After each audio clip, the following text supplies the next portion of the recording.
Guns in Ultrakill are very important. Just how important, you might be wondering? Well, allow me to demonstrate. This begs the question, though, of what the game would be like if we were to take them all away. I aim to answer this question today by playing through the entirety of Ultrakill without using a single gun. In this video, however, I'm only going to be doing Act 1, as I'm going to do one video for each act on this challenge individually. First, I'm going to lay some ground rules. First of all, the entire challenge is being done on violent difficulty, and no matter what, I cannot change it. Secondly, I can use any means at my disposal to damage enemies as long as it doesn't actively use a gun. This includes punching with the feedbacker, punching with the knuckle blaster, ground slamming, and parrying. Next, I will not be holding any guns in my hand at all unless the level forces me to pick it up, such as 0, 1, or 2, 2. Even though some parts of levels, or some levels entirely, are skippable, I'm still attempting to get an S ranking in kills on every stage I can, so as to not make this challenge boring. Finally, I've limited myself by the progression of the game, meaning for Prelude in Act 1, I'm only allowed to use the feedbacker, and I can only use Whiplash after getting it in 4-4. I've made two exceptions for this rule, however, as in 0-1 there are glass panes I'm forced to either use a gun on or use the knuckle blaster for, and a second one which I will talk about later. Aside from that, however, there are no exceptions to this rule at all. Now that the rules of the challenge are out of the way, it's time to begin with. The first level is generally pretty easy, as the only enemies that show up are Filth and Strays, and Filth can be easily taken out with a single punch, and the Strays shoot easy to parry projectiles, which leads to a super easy stage in general. The only difficult or tedious bits of the stage were the large hordes of Filth, which I had forgotten I could just ground slam, so I was sitting there punching them over and over and over until I killed them all, which took a while, but it wasn't too particularly difficult. The malicious face at the end of the stage wasn't too big of an issue, as pretty much all of its attacks can be parried, even the one hit scan explosion attack, since you can just go up to its face and punch it in the face when it makes a specific sound cue. 0-2 was really easy as well, since it's pretty much just a retelling of the first level, but with more enemies. Still only Filth and Strays, although I will say the final room was a little bit difficult, with all the enemies plus the smasher thingies in the middle. Alright, Strappin', I got a lot to say about this one. 0-3 was actually pretty difficult, as there were quite a few enemies, including two new ones being the Schism and the Swords Machine. Firstly, the Schisms were actually not too hard to deal with, as they're able to be instantly killed if you punch the ball of hell energy in their hand, since it counts as a parry. The one section with the Shredders and the large horde of Filth was a little difficult, though I dealt with it through a well-timed parry on a projectile, instantly killing most of the enemies. Now for the real star of this level. The Swords Machine is hard. Like, actually really hard. The only reason I was able to take him down easily during this run-through was the fact that I had already done a parry-only fight on both phases in a row the day prior, which gave me some pre-practice for the fight. This time around, I did the two phases separately, as it cuts down on the difficulty significantly since I only have to fight one phase at a time. The main reason this fight was so difficult is the insane hard damage that his attacks give, which seriously stacks up.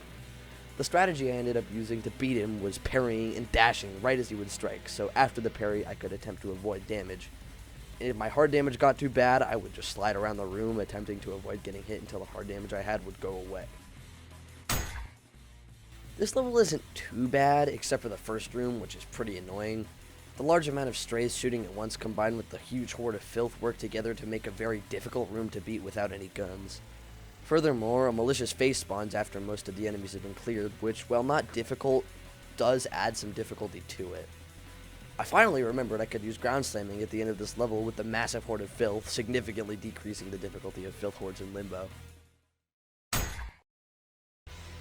This stage wasn't necessarily difficult as much as it was tedious and boring.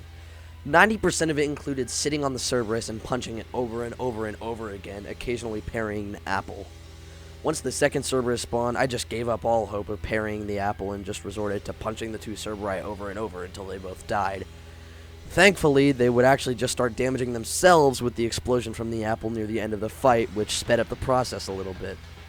All in all, I was thankfully able to do the fight first try and beat them in about 2.5 boring minutes. Also, by the way, this is actually an apple. If you look really closely, there's an apple inside of the yellow transparent ball thingy. 1-1 was fun and satisfying, mainly because of the large groups of enemies that I could blow up with a single parry. For some reason, whenever I picked up the nail gun, it automatically started firing without me pressing down on my mouse, which freaked me out. I had a really embarrassing deaths to these strays, which I would like to soon forget about. In the next room, where I'm supposed to use the nail gun, I had 2 extremely satisfying group kills on a horde of filth, which were caused by killing a drone and parrying a projectile from a stray respectively. The rest of the stage played fairly normally, though I took forever to kill this one group of filth. I'm starting to think this guy's Steam review is right. Street cleaners are really annoying when it comes to this challenge, as they have no parryable attacks and they have a considerable amount of health compared to the damage dealt by the feedbacker. On top of this, they immediately barrage me with flames as soon as I walk within a 15 light-year radius of their location, requiring me to dash back and forth over and over to kill them. The final room of this stage is especially cramped, which forces me to resort to using drones and ground slams to kill the street cleaners. Something I did learn, however, is that ground slamming is an exceptional way to kill the street cleaners before gaining access to the knuckle blaster, as it does pretty good damage along with not requiring me to get in harm's way. Like always, the Halls of Sacred Remains is the impossible level of Limbo. Since the part of this challenge requires me to get an S in kills, this requires me to go both paths on any dual path levels, which is a serious pain. In the first room of the stage, I was not playing so well, which ended up causing me to die twice. This room is just like a long, constant barrage of enemies that ends against a 1v1 with a Cerberus. The room after is also pretty difficult, as the army of drones combined with the street cleaners, only to be finished off with a pair of malicious faces, is a deadly combination. The room that actually contains the Red Skull is a force to be reckoned with as well, as it combines a horde of strays more numerous than the Chinese population, with like 3 street cleaners, a malicious face, and a Cerberus. As for the Blue Skull, I don't really have much to say outside of the room with the street cleaners and drones is decently difficult, and the large horde of enemies threw me off a bit. The fight against the hideous mass, however, was really difficult. His projectiles had really weird arcs, and his hook is nigh impossible to parry. It's so difficult that I just ended up resorting to sitting on top of his tail and punching it over and over again until I killed him. And even then, this strategy didn't work 100% of the time, as a couple times I got thrown off him and stuck to the floor by the hook.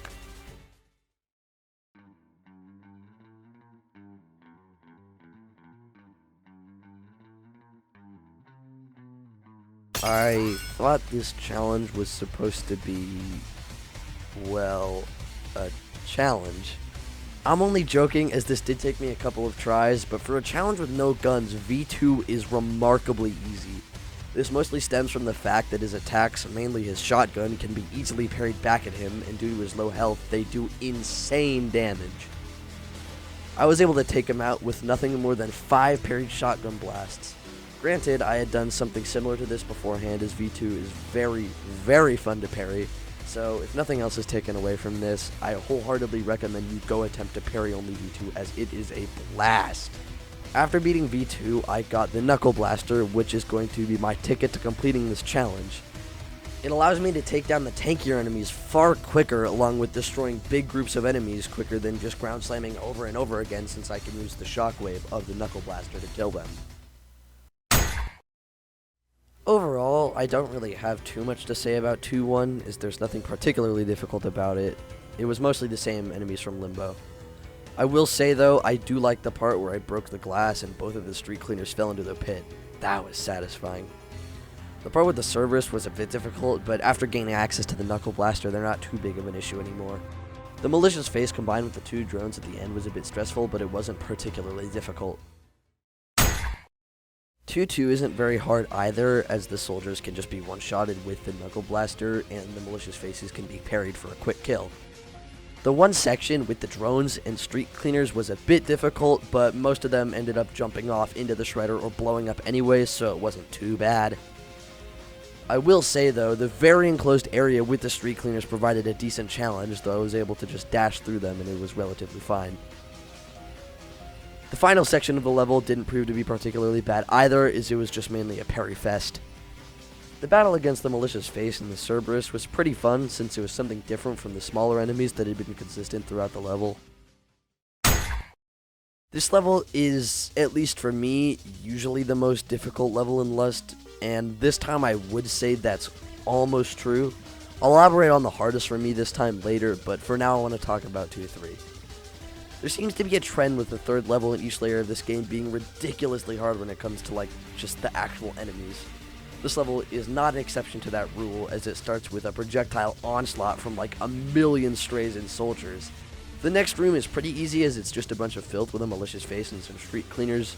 The soldiers and schisms complicate things a little bit, making it harder to have any breathing room, but overall it isn't too bad. After retrieving the blue skull, the brief underwater section is really easy, as it's all just low-level projectile shooters and filth, which I dealt with pretty easily. The next room is pretty difficult though, as the massive amount of enemies kind of overwhelmed me, but it wasn't that bad. The room afterwards, however, this is the worst enemy ever. Mind Flayers are already annoying enough when it comes to normal gameplay, but without any guns they are insufferable. The only time I can do any good damage is when she does the 5-ball spread thingy, which I can parry back at her, as most of the other times, if I were to try to get close enough to punch, she'll do the swipe attack, which is really hard to parry. I was able to take this one down relatively easily, as on their own, Mind Flayers are not necessarily a force to be reckoned with. However, in the next room, the gauntlet awaits. Another Mind Flayer combined with multiple filth and a few strays is a really hard room, especially for this challenge. With the Mind Flayer being the top priority of the group, it's really easy to get third-partied by some random stray or filth. Thankfully, I was able to handle it with a few close calls and end the level with a nice clean A rank. Remember when I said that last level was usually the hardest for me? Well, this time it was the exception because of... The Corpse of King Minos is usually a super easy boss, but when guns are taken out of the equation, this level suddenly becomes the hardest one in the entire layer. First of all is the part with his hand. I normally get through this part really easily, though without any guns it's rather difficult and really long. The reason behind this is the fact that I have to punch his little fingertips, since the rest of his hand is stuck behind the invisible wall, so I have to wait until he's in between attacks to get a little bit of damage in on his tiny fingers. After a long and grueling process, I was able to kill the hand, which allowed me to progress to the actual boss fight. The fight against Minos himself is actually relatively difficult, though it felt awesome to parry him back to the Renaissance. Similar vibes to the fight against the Metal Gear Ray and MGR.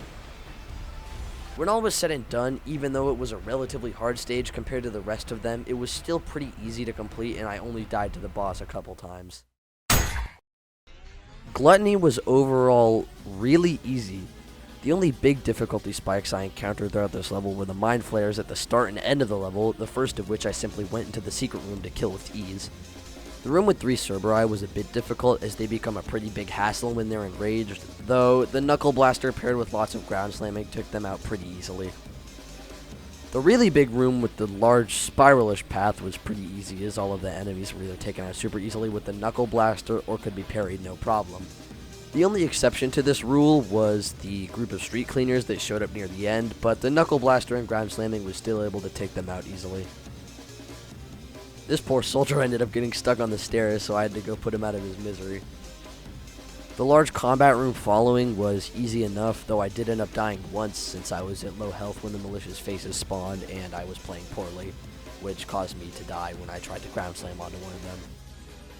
The final room was actually pretty difficult, as the Mind Flayer paired with the other enemies caused them to easily overwhelm me and cover for each other whenever I went in to attack one of them individually. As the righteous hand of the Father, I shall rend you apart, and you will become inanimate once more. You know, for a guy named the Judge of Hell, I expected a little more of a challenge. Much like V2, most of Gabriel's attacks are concluded with an easily parryable attack, which inflicts massive damage upon him if he's hit by it. I was able to take full advantage of this by parrying everything back at him. Who needs God-given power when I have this cool blue hand? I think the first try P rank says more about this fight's difficulty than any words I can put together in a sentence. Now dawns thy reckoning, and thy gore shall glisten before the temples of man. And thy punishment is death. Where do I even begin with this stage? Remember earlier when I said I made 2 exceptions to the progression rule? This is the second one of those. I had to break my own progression rules to beat this by using Whiplash because I'm not even sure this stage is possible without using Whiplash. With that formality out of the way, this level was nearly my breaking point for this challenge, and not even for the reasons some may assume. Most people know P1 for the climactic fight against Minos Prime after the relatively short-lived Flesh Prison battle. Unfortunately for me, it is the exact opposite in this fight. For those that don't know, the Flesh Prison has a unique mechanic where after a certain period of time has elapsed, it will heal 10% of its maximum health for however many of these tiny eyeballs it still has alive. After this healing period is finished, it will spawn several more. In normal gameplay, this isn't much of an issue as a gun can easily take out the eyes since they only have 1 health. But with this challenge, however, guns are not an option, meaning my best course of action is whiplashing the eyes to pull them over to me or jumping around like a lunatic using the Knuckle Blaster's AoE attack to hopefully kill some eyes before the timer runs out. On top of this, the Flesh Prison has a really large amount of health, meaning the only good way to deal damage there is to parry the blue ball projectiles back at it or to bait the malicious faces into shooting it with an explosive shot. Overall, I would not recommend this challenge to anyone as it was unimaginably frustrating. Like, just to give an example of how angry I was at this challenge, listen to my reaction when I ended up actually beating Flesh Prison.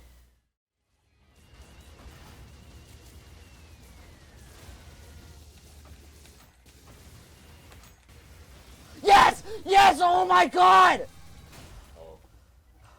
I beat the Flesh Prison! Alright.